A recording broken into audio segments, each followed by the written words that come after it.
Hey there. Subscribe to my channel. And also press this bell icon. Pergilah kelima orang sahabat ini mengetuk rumahnya Abu Rafi'. Setelah mengetuk, istrinya membuka. Lalu istrinya bertanya, karena ini Abu Rafi' kepala suku. Biasanya kepala suku atau raja itu, Salam bin Abi Hukak ini, dia sering membantu orang, royal, dermawan lah, gitu ya, supaya namanya harum di tengah-tengah masyarakat. Maka istrinya mengatakan untuk buka pintu, siapa kalian ini? Kepada 5 orang sahabat ini. Mereka bilang, kami adalah orang-orang kafilah Arab yang sedang membutuhkan bantuan bekal makanan. Maka berkatalah istrinya Salam, masuklah, temui suami saya. Maksudnya disuruh masuk ke ruang tamu gitu. Maka pada saat mereka masuk ke ruang tamu, sempat salah seorang sahabat bertanya, rumah ini seperti apa? Ditanya kepada istrinya, si Salam. Oh ini kamar saya, ini gini. Dia polos menyampaikan begitu saja. Maka para sahabat tahu di mana kamar tidurnya Salam. Tiba-tiba tanpa pakai menunggu, ada satu orang sahabat menunggu di pintu utama rumah untuk menjaga istrinya Salam supaya tidak keluar, melaporkan kepada orang Yahudi. Kemudian yang 4 masuk ke dalam kamar tidurnya. Dan mereka mengatakan di dalam hadis Bukhari, kami demi Allah menemukan kamar Salam sangat gelap. Dan kami tidak bisa melihatnya kecuali karena memang kulitnya sangat putih. Jadi orangnya sangat putih dan gagah sekali. Saking putihnya sampai kami melihat dia di posisi tempat tidurnya seperti kain putih yang sedang digantung di sebuah tembok yang hitam. Maka tanpa menunggu satu kesempatan pun, sahabat ini rame-rame menusukkan ya, pedang-pedang mereka, menghantamkan mereka, dan Abdullah bin Abi Atik pimpinan ekspedisi ini yang menusuk ke dadahnya sampai akhirnya Abdullah bin Salam meninggal dunia, mati. Istrinya sempat menangis, teriak-teriak. Lalu sahabat yang depan pintu hampir melepaskan pedangnya, tapi dia mengingat pesan Nabi SAW tidak boleh bunuh wanita. Maka kelimanya pun akhirnya keluar dari rumah Salam, kemudian melarikan diri pulang ke Madinah dan berhasil melakukan ekspedisi ini. Dalam riwayat Bukhari yang lain diceritakan, Nabi SAW selesai sholat 5 waktu di masjid. Tidak disebutkan tentu sholatnya sholat apa di sini. Yang jelas dari salah satu dari 5 waktu sholat wajib. Nabi SAW berkata, siapa yang akan menyelesaikan urusannya Abu Rafi' untukku? Abu Rafi' untukku. Abdullah bin Abi Atik mengatakan, ini tentu versi yang berbeda, tapi sama, kasusnya adalah membunuh Salam bin Abi Hukaik. Kata Abdullah bin Abi Atik, saya Rasulullah, saya akan membunuhnya. Kata Nabi SAW, pergilah dan bawalah beberapa teman-temanmu. Maka pergilah mereka dan berlima tadi orang ini pergi. Mereka pergi sampai mereka mendekati benteng Khaybar dan tahu ini adalah bentengnya Salam atau Abu Rafi'. Mereka pun menunggu di luar dan mereka menunggu, mendengar, mencari informasi, mendengar di sekitar benteng. Ada suara yang menyebutkan Abu Rafi', Abu Rafi', sampai mereka mengetahui ini adalah rumahnya Abu Rafi'. Dan dalam riwayat ini dijelaskan agak berbeda. Rumah Abu Rafi' 2 lantai dan Abu Rafi' ada di atas, serta di sebelah kamar dia ada beberapa kamar pengawalnya. Mereka pun mendengarkan suara Abu Rafi', Abu Rafi'. Maka mereka tahu ini adalah kamarnya. Kata 4 orang sahabatnya Abdullah bin Abi Atik tadi, radhiyallahu anhu ajma'in, bagaimana? Kami mau istirahat dulu, sudah malam.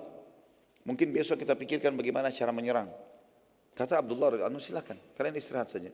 Kalau saya mau cari celah. Mungkin ada celah yang bisa kita masuk malam ini dan kita membunuhnya, selesai misi kita. Maka keempat orang istirahat. Ada hutan, semacam pembohonan, kebun-kebun kurma di luar benteng Khaybar. Mereka istirahat di situ. Abdullah bin Abi Atik tunggu depan gerbang sambil memikirkan bagaimana caranya bisa masuk ke tempatnya Abu Rafi' ini. Dengan hikmah Allah, pada saat itu tiba-tiba terdengar gemuruh dalam benteng dan suara, karena mereka menggunakan bahasa Arab orang-orang Yahudi ini, karena mereka berbau dengan orang Arab sebagaimana saya jelaskan pertemuan yang lalu. Maka mereka mengatakan, untahnya raja kita Abu Rafi' sedang hilang. Untahnya Abu Rafi' sedang hilang. Maka berbondong-bondong masyarakat dalam benteng itu keluar. Jumlahnya banyak. Anak kecil, perempuan, laki-laki, orang tua, masih orang muda, semuanya pada keluar. Pegang obor. Tujuannya untuk mencari ya, untanya Abu Rafi'. Kata Abdullah bin Abi Atik, saya temukan di pintu gerbang ada 2 atau 4 orang penjaga sangat jeli. Dia menghafal wajahnya orang-orang yang tinggal dalam benteng. Dia menghafal wajahnya orang-orang yang dalam benteng.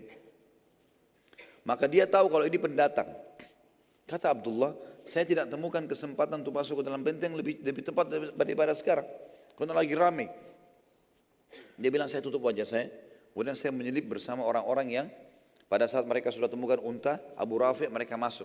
Lalu saya dengarkan di telinga saya di kiri kanan pintu gerbang ini, penjaga mengatakan, cepatlah, cepatlah, jangan ada penyelip yang masuk. Kata Abdullah, saya pun masuk. Begitu orang-orang pada masuk, saya temukan ada di dekat pintu gerbang kandang keledai. Dan hewan keledai ini, semoga Allah muliakan kita tentunya. Kandang keledai ini, teman-teman sekalian, saya bahasakan ini semoga Allah muliakan. Kita kalau menyebutkan nama hewan, ya, tempat kotoran, kita lebih baik mengatakan semoga Allah memuliakan kita. Doa agar Allah SWT memuliakan tidak menjadi seperti tempat-tempat. Dan kita tahu keledai ini adalah hewan yang disebutkan dalam Al-Quran. Suaranya sangat mungkar. Ya. Dan haram dimakan kalau keledai yang hidup bersama manusia. Walaupun dia tidak bertaring. Maka yang terjadi teman-teman sekalian, kata Abdullah bin Abi Atik, saya masuk ke kandang keledai. Dan keledai ini hewan yang sangat diam. Bahkan Allah SWT sebutkan juga dalam salah satu ayat yang lain, diberikan ibarat keledai itu, ya, kalau ada orang-orang yang pintar, orang yang belajar agama, tapi dia tidak mengamalkan ilmunya, seperti keledai yang memikul buku, maka tidak ada manfaatnya sama sekali. Yang jelas keledai ini, sifatnya salah satunya adalah dia tidak bergerak, dia tidak pusing. Ada siapa di sebelahnya, ada bahaya atau enggak, seperti itulah. Abdullah bin Abi Atik mengatakan, tepat saya berada di sebelah keledai tersebut sampai seluruh penduduk benteng sudah masuk. Saya lihat sudah aman, sunyi, penjaga pun gerbang sudah mencantolkan, ya, penutupnya. Mereka pun pergi istirahat, karena setiap hari selalu mereka merasa aman. Tidak sangka kalau malam itu akan ada masalah. Kata Abdullah, setelah aman, tenang semuanya, saya biarkan beberapa saat lalu saya naik tangga. Kemudian saya masuk menuju ke arah yang tadi dianggap rumahnya Salam bin Abi Hukaik atau Abu Rafi' ini. Dia bilang, saya pun menutup pintu-pintu rumah-rumah yang di kamar-kamar di sekitarnya, pintu-pintu pengawal. Jadi pintunya mereka kalau mau pergi jauh biasanya ditaruh ada cantolan, digembokin gitu yang ditutup. Kayak zaman sekarang, zaman sekarang sudah ada juga kunci ya. Zaman dulu juga begitu, mereka pasang besi, mereka cantol dan mereka gembokin. Yang jelas Abdullah mengatakan saya menutup semua ruangan-ruangan di sebelah ruangan Abu Rafi', lalu saya masuk. Saya temukan sangat gelap. Dan Ibnu Hajar rahimahullah dalam Fathul Bari Sahih, syarahnya Sahih Bukhari, mengatakan bahwasanya Abdullah bin Abi Atik ini dalam terjemahan pribadinya memiliki mata yang rabun. Tapi orangnya sangat pemberani. Gitu kan. Di malam hari dia tidak bisa lihat, apalagi orang yang normal saja tidak bisa lihat, apalagi orang yang rabun. Kayak sekarang mungkin orang yang berkacamata, cuma zaman dulu kan tidak ada kacamata. Yang jelas Abdullah mengatakan saya masuk, saya buka pintunya gelap sekali. Saya nggak tahu di mana arahnya. Salamin atau Abu Rafi'.